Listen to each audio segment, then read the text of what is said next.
We were traveling this year on Mother's Day, so this week I'm making my wife's favorite recipe, shrimp pasta, red sauce. Start with some pancetta.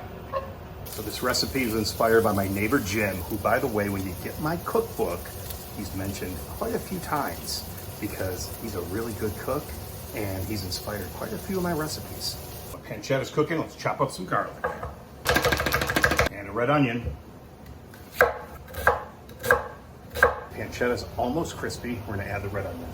First time I'm making this recipe, but I've enjoyed it so often at his house that I gotta make it now. Red pepper or black pepper.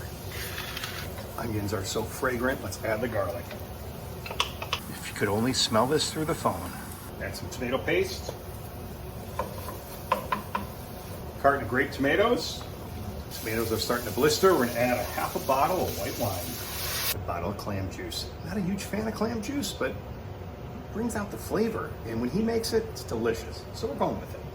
We'll let this cook through for about 15 minutes. Don't need to add salt. You have enough salt in the pancetta, but we are going to add a bunch of fennel.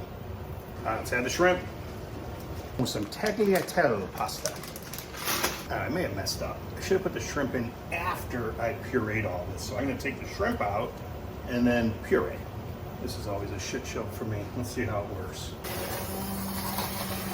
All I'm doing is making a mess. I'm gonna put this in a bowl, do it in a bowl. A little easier. Shrimp back in.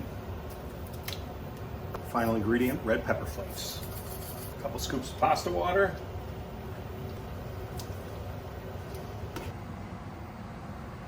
Final ingredient is some parsley and basil that we're gonna chop up together.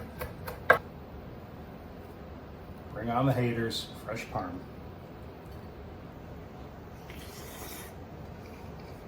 One of my favorite meals. Happy belated Mother's Day. Kidding me?